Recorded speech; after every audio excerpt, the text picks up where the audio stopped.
All right, ladies and gentlemen, our next topic, Living Loud, Living Fast, Connections Between Musicians and Motorsports, by Mark Howell from Michigan, a frequent presenter here at our events. Mark, delighted to have you here. It's all yours. Thank you, Bob.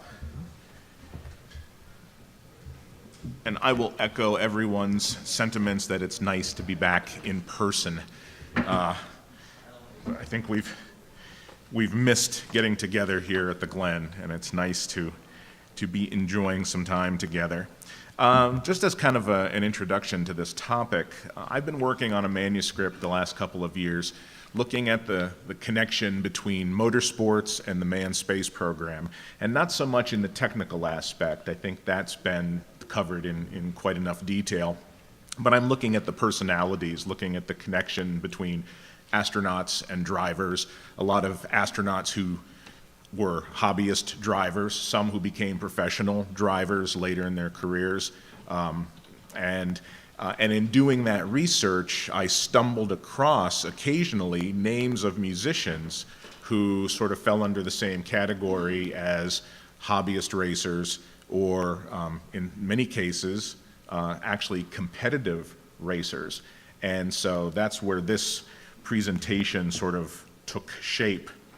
And so I will share some of my most recent findings with you.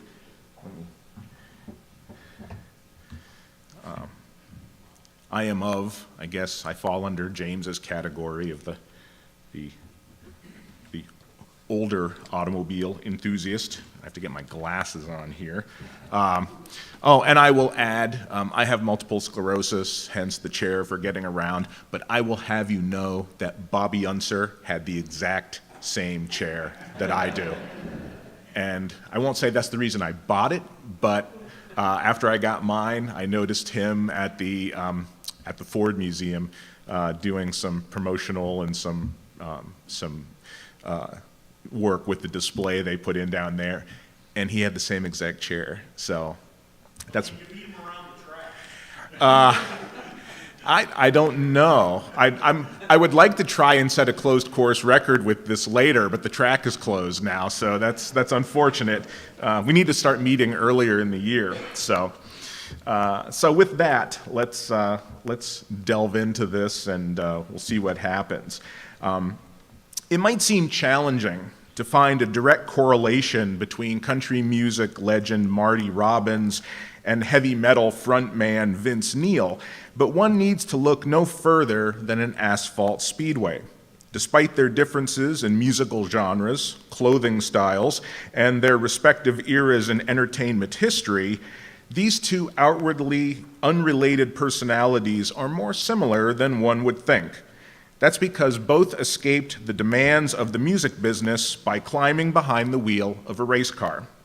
Note that I am not focusing on musicians who dabbled in novelty races like the Toyota Pro Celebrity Race held in Long Beach, California between 1977 and 2016. Ted Nugent won the celebrity class in 1983, and Donny Osmond took the celebrity win in 1991, but I am not classifying those events as competitive pro-only races. And this will be the only time you see these two together in a visual, probably ever in your life. Although, as a pro, Ted Nugent did compete in the Baja 1000 on a couple of occasions, as did Mike Nesmith of the Monkees.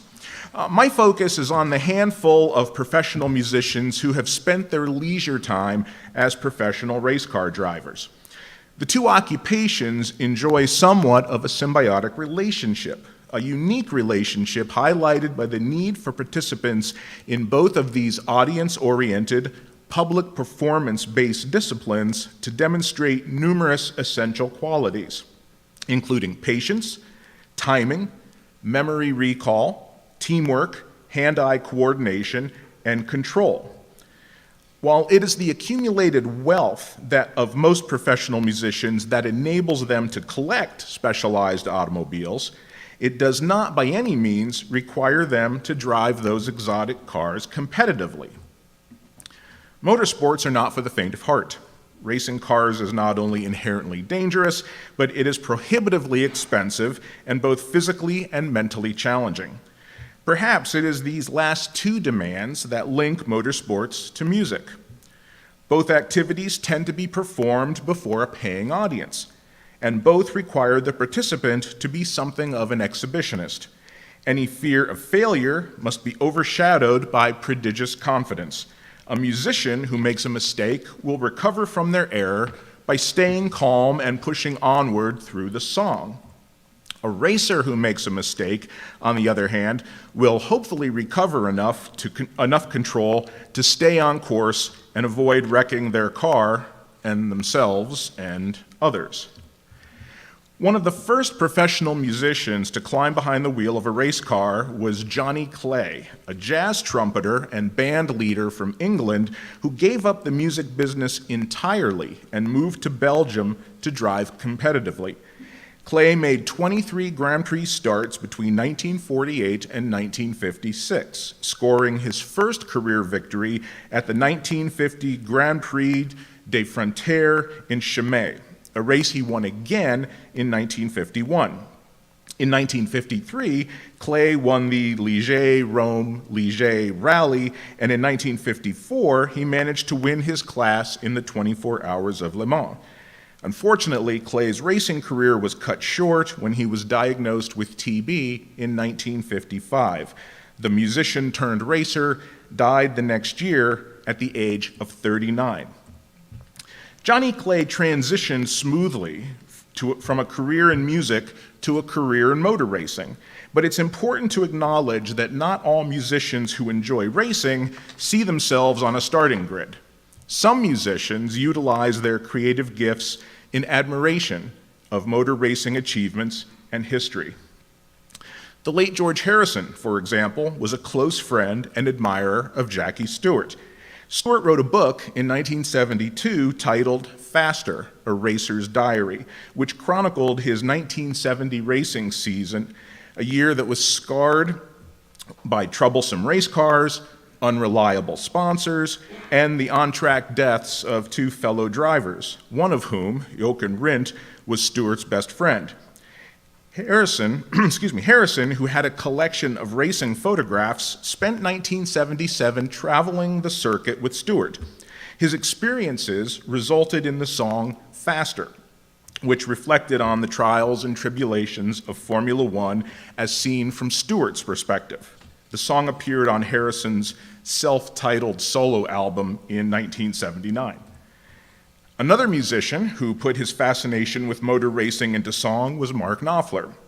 His single, Speedway at Nazareth, which is from 2000, used the challenges of an IndyCar season as a metaphor for life. And in 2010, Mark Knopfler released The Car Was the One, a single commemorating the life and legacy of the late Mark Donohue. Mark Knopfler read Donohue's 1975 autobiography, The Unfair Advantage, and was intrigued by Donohue's story of being an up-and-coming racer who wanted a chance to drive the new Shelby Cobra, a car Knopfler referred to in his song as the One. Mark Knopfler borrowed, quote-unquote, Donohue's story from the opening paragraph of Chapter 6. It's located on page 27 of the second edition, published in September of 2000. There's the academic footnote, and used it for the song's lyrics. The song is like the book in that the narrative is from Donohue's perspective. Mark Donohue himself is never mentioned. Knopfler's song, instead, is all about a young driver's admiration of a successful peer, the young driver's desire to win, and the car that helped shape the young driver's career. For many other musicians enamored with motorsports, the allure of competition is too powerful to ignore. Sadly, for these aspiring champions, ignoring their urges would have been a better course of action. As in the case of Andrew Ridgeley, one half of the famed pop duo Wham. He's on the left in this photograph. After his tenure with the group, Ridgely took his money and his energy and chased his dreams of motor racing glory. He took up residence in Monaco and began racing in Formula 3 competition. Ridgely's overall racing career was pretty much a failure right from the start, enabling the pop star to experience Wham from an entirely different, more literal perspective. Another musician motor racing hopeful was the Grammy-winning singer-songwriter Christopher Cross. The yacht rock icon met Ferrari F1 driver Patrick Tambay while on a European promotional tour. Cross experienced the high-performance supercar culture in Modena, had lunch with Enzo Ferrari, and suddenly felt inspired to pursue an entirely new career. Cross raced Formula Super Vs briefly until he suffered serious injuries in a wreck at Willow Springs Raceway in 1984. Following months of recovery, Cross tried to drive again, this time as part of the video for his 1985 single, Charm the Snake. The video features Cross behind the wheel, this time of a Formula Atlantic car, supposedly chosen because he thought the car looked a lot cooler because it had wider tires. Christopher Cross aspired to drive in the American Racing Indy Lights series, but he accepted the fact that he wasn't skilled enough to ever try qualifying for the Indy 500, which was one of his dreams. His physical size had racing insiders suggesting that he try driving stock cars, but Cross's motorsports career effectively stalled, pardon the pun, after a handful of Formula Super V events. That's not to say there haven't been musicians who've managed to try motorsports and achieve some level of success. One great example would be Sweden's Carl Edward Tommy Slim Borgud. I hope I'm pronouncing his name properly, or correctly, who combined his talent as a jazz rock drummer with his love of racing to achieve a respectable driving career across a variety of European motorsports classes. Borgud developed an interest in motor racing as a teenager when he saw Sterling Moss compete in a Formula 2 race in 1959. He bought a Lotus Formula Ford from Dixieland musician and amateur racer Chris Barber, who not only raced his own Lotus, but also owned motorcycle and bicycle teams during the late 1960s. Tommy Borgud began competing regionally. He enrolled in the Jim Russell Racing School and started winning events shortly thereafter. During the 1970s, Borgud matured as a racer and climbed the competitive ladder. In 1972, he finished second in the Swedish Touring Car Championship, and in 1973, he won the Scandinavian Formula Ford Series. His career path led him to Formula 3 in 1976 through 1977, and eventually to Formula 1 in 1981. His first points-paying finish was sixth place in the 1981 British Grand Prix. After his Formula One career ended in 1982 due to team politics, Borgud competed only occasionally until he began racing a Formula 3000 car in 1985. After struggling in Formula 3000, the drummer drove a Ford Sierra to win the 1989 Will Hire 24-hour touring car event. And on the heels of his European truck racing championships in 1986 and 1987. In 1994, Slim Borgud won the Nordic Touring Car Championship, and in 1995, he won yet another truck racing title. During his time in F1, Borgud used his ties to the Swedish supergroup ABBA to attract potential sponsors and the media. Borgud played drums in bands like Made in Sweden and Solar Plexus, but he also played on many of ABBA's biggest records. Through his friendship with ABBA, Borgud was able to put the group's name on his Ford-powered ATS Formula One car for free.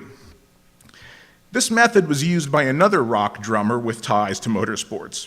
John Bonham, of Led Zeppelin fame, blended his love of cars with his star power to help Kay Griffith's McLaren M8E qualify for a Group 7 race at Silverstone in 1974. Other musicians merged their music money with motorsports as well. The legendary Johnny Hallyday, the French Elvis as he was known, raced in the Paris to Dakar Rally on occasion, and Shane Lynch from the Irish boy band Boyzone found success in both British GT and drifting competition. Each of these efforts was financed solely by the musicians themselves. One act to market itself through automobile racing was the British pop group Atomic Kitten, which formed a professional alliance during the early 2000s with the MG Factory team and the British Touring Car Championships under the banner of Atomic Kitten Motorsports. The group's interest was so high that Jenny Frost, one of the Atomic Kittens, from 2001 through 2004, enrolled in a racing school in hopes of becoming a driver herself. I added this for no reason other than my name is on the window of the car. And I just think that's so totally cool, even though I have no connection to it other than the last name. So anyway, so just humor me. It's just something to make my day. Just like Tommy Borgood and Jenny Frost, other musicians have embraced their interests in motorsports. In 2010, the British jazz trio Curios released an album titled The Other Place. 2 singles on the record, written by pianist and F1 fan Tom Cawley, honored the achievements of fellow Brit Jenson Button. One cut was titled Belief, and the other 2009 World Champion. Previous works by Curios have also commemorated Button's motor racing exploits. Nick Mason, another Brit and the drummer for Pink Floyd, is widely recognized for his vast collection of historic racing cars, vehicles he continues to drive in vintage celebrations like the annual Goodwood Festival of Speed that we've already talked about. And Brian Johnson, the lead singer for AC/DC, owns an eclectic assortment of exotic high-performance race cars that he also occasionally enters in vintage competitions. Yet another musician who made a name for himself as a racer was Dick Smothers. Smothers earned a reputation as a versatile driver while playing concert tours and performing on national television. Even as the Smothers Brothers Comedy Hour was denounced by conservatives for its criticism of American politics and the Vietnam War, Dick Smothers was racing all sorts of high-performance vehicles, including SCCA Formula Vs, NHRA dragsters, and endurance-type sports cars. Smothers raced Porsches at Sebring and co-drove Chevrolet Corvettes at the 24 Hours of Le Mans. In the 1980s, Pennsylvania native John Oates of Hall & Oates, he's the one with the mustache in this picture, enjoyed a second career in motorsports. Having grown up around sports cars near the shops of Porsche legends Bob and Al Holbert, Oates developed a keen interest in road racing. John Oates started out racing go-karts on Long Island during the late 1970s, then learned to drive Formula Fords while on tour in Europe. Upon his return to the United States, he attended the Bertle Roos Driving School at Pocono Raceway as a classmate of the late John Andretti. I actually saw John Oates race a Formula Ford at Pocono back in the early 1980s. He's not here, right? Okay. He spun the car a lot. He would go into the first turn, loop the car, come out of the dirt, and then he'd come around and he'd loop the car again. But oh well, he was having fun, so that's all that counts. Oates also competed in the SCCA's Sports 2000 class for 2 seasons. John Oates met Jackie Stewart through George Harrison, and he followed the racing career of Richard Lloyd, a British driver who had worked 6 years for Decca Records. In 1983, Lloyd put Oates behind the wheel of a Porsche 924 GTR in an IMSA race at Lime Rock Park in Connecticut, and he finished 10th out of 37 cars. An accident at Road America ended Oates' competitive racing career. He now lives in Nashville, Tennessee, where he's active with community efforts in hopes of bringing both NASCAR and IndyCar events back to Music City. In 1992, the aforementioned Vince Neil, frontman for the heavy metal band Motley Crue, pursued his interest in racing and competed in 4 Indy Lights events. He drove the Say No to Drugs, isn't that ironic, March Buick to an average finish of 12.75 and a career best finish of 10th in a race at Milwaukee. Now, we should acknowledge at this point that the music motorsports continuum goes both ways. Formula F1 driver Damon Hill and IndyCar veteran Kenny Brack are both accomplished guitarists, while Elio De Angelis and the late Francois Sievert were classically trained pianists. Sievert supposedly performed an impromptu concert at Seneca Lodge the night before his death in the Grand Prix in 1973. So if any of you local folks are aware of that or can confirm that, supposedly that's part of his lore. In NASCAR, Cup Series driver Bubba Wallace plays the drums for relaxation and has performed on stage with various bands during race weekends. And Kyle Petty, son of NASCAR Hall of Famer Richard Petty, has enjoyed quite a lengthy side gig in country music. Petty, who had 8 wins during his 30 years in the Cup Series, has also recorded albums, filmed videos, and performed shows all across the country, including at the Grand Ole Opry in Nashville. Kyle Petty has continued to perform his music since retiring from driving in 2008. Perhaps the most recognized motor racing musician in the United States was country music legend Marty Robbins. He recorded a catalog of more than 50 albums and scored 17 #1 singles during his music career. But there was more to Marty Robbins than white sport coats and pink carnations. There's a little reference for some of you old-timers out there, myself included. Robbins grew up in Arizona, where open-wheel competition was the main form of motorsport. While living in Nashville as a singer and songwriter during the late 1950s, yes, Bob? Okay. He began driving microsprints, eventually graduating to regional late models, modifieds, and stock cars. As his music and racing careers grew, Marty Robbins' interests evolved into a tradition at the Grand Ole Opry. Robbins would be put last in the lineup. That enabled him to race at Nashville Fairgrounds Speedway, then, when he was done, run over to the Ryman Auditorium to play the final set at the Opry. Marty Robbins drove 35 Grand National or Cup Series events between 1966 and 1982. His Magenta and Chartreuse Dodges, although he also drove Plymouths and Fords, Chevrolets and Buicks, were hard to miss. Robbins tended to find a car roughly as fast as his own and follow that driver throughout the race. During his Grand National career, Marty Robbins scored 1 top 5 and 6 top 10s and led a total of 3 laps. But that's not to say he didn't get significant attention for his on-track exploits. At Talladega Superspeedway in 1972, Robbins thrilled the crowd by passing cars all afternoon, turning laps quicker than all the other drivers. After getting up to 4th place, Robbins suddenly quit.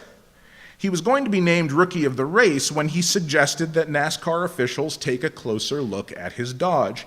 They discovered that Robbins had removed the legally mandated restrictor plates from his car's engine, which led to his immediate disqualification. When asked why he cheated, Marty Robbins said that he, quote, just wanted to see what it was like to run up front for once, end quote.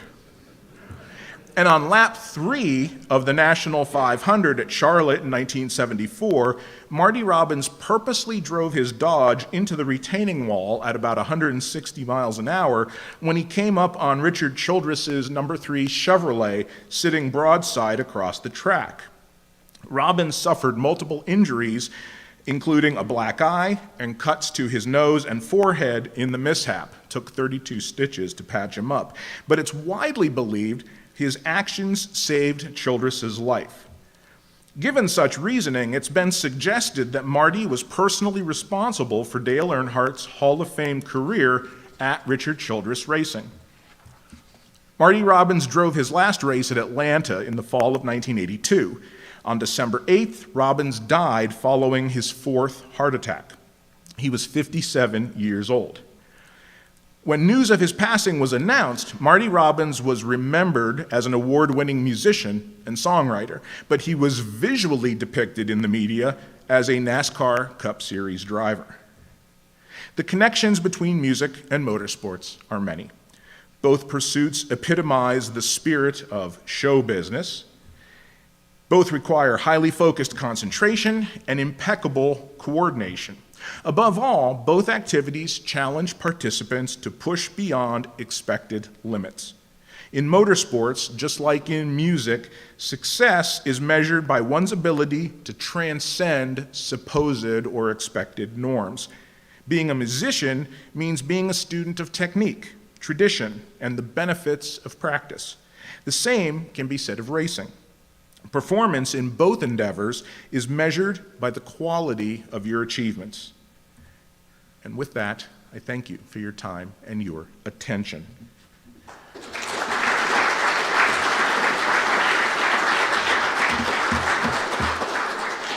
Oh, and if I had waited just a little bit, I would have got the photo of Ross Chastain sliding against the wall right behind Christopher Bell here, but that photo wasn't available when I was putting this together, so.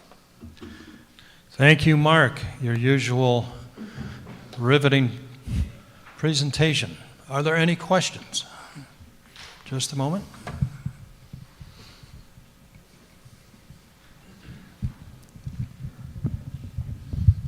Do you have any interest in record album covers that depict automobiles? Because when I get home, I'm going to go through my collection and pull out every one that has an automobile on the cover. Well, Marty Robbins had at least two albums. He has one for his album Devil Woman, where on the cover it's his modified, which he called affectionately Devil Woman. So it's a nice picture of his car kind of in profile. And then in a later album, he put a picture of his, I think it was one of the 72 Dodges that he has on the cover of that, sort of as a commemorative kind of a thing. Yeah, I'm looking for all kinds of stuff. Like the Curios album, that has nothing really to do with any of the songs. It's just a cool photo of, they think maybe that was Jensen Button behind the wheel of that sports car there for that jazz album cover. But yeah, this has taken a life of its own, so I'm always looking. So yeah, if you find anything, I'll give you my email. You can send me the images and the publication credit that you want, and go with that. So yeah.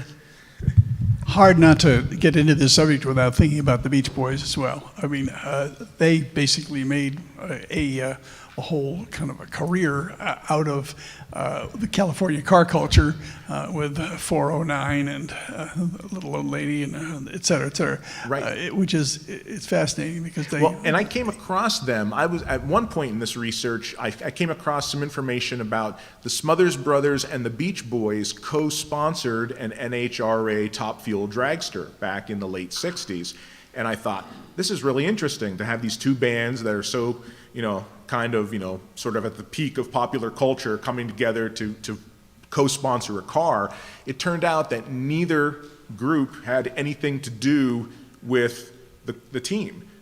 It was people within the team who had very, very limited connections, like, they knew the cousin of a brother of somebody who was a part of the record label, and they thought, wouldn't this be cool to put these two bands on the car? And there are tons of photos and there's tons of information, but neither group will take credit for saying, yes, we sponsored that car. It was just kind of a sort of a vanity project. I don't think the Beach Boys had anything to do with racing either. I mean, they were surfing and other things like that. But Right. still, there was that California car culture that they were promoting very much and connecting to. So that was Definitely, kind of nice. definitely. And primarily drag racing culture. Time for one more. Buzz? We'll make this quick. Okay, the very first Cup Series road race took place in 1954 at Linden, New Jersey airport. And there was a guy you'll see on the race results named Jay Christopher that was one of the finishers.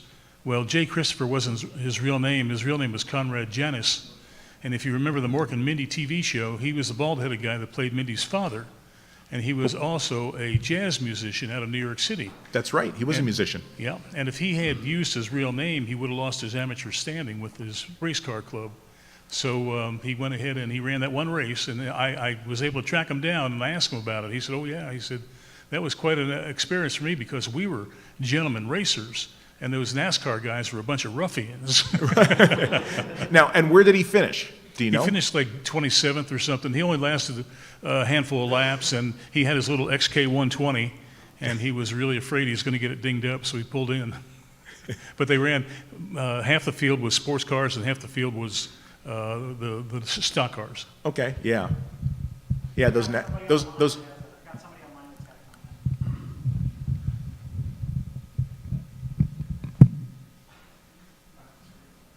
Yeah, you can't trust those NASCAR guys.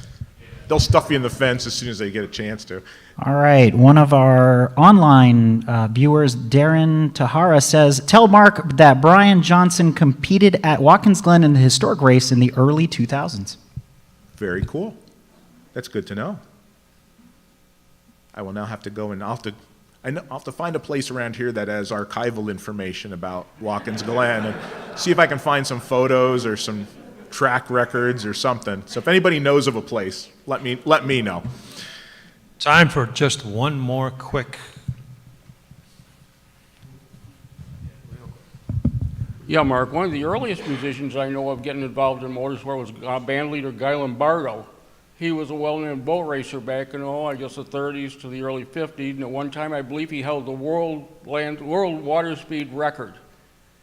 Guy Lombardo did? Yeah.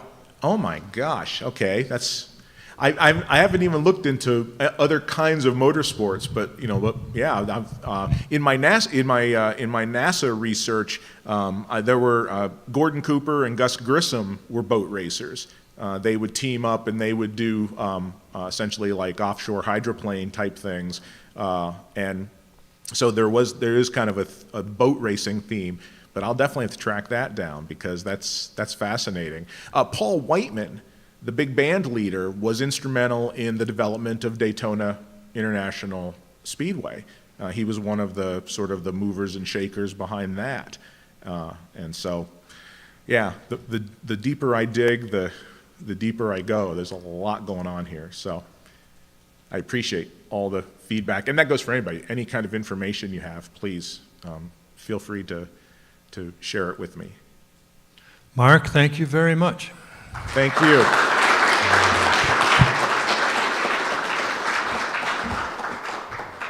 Folks,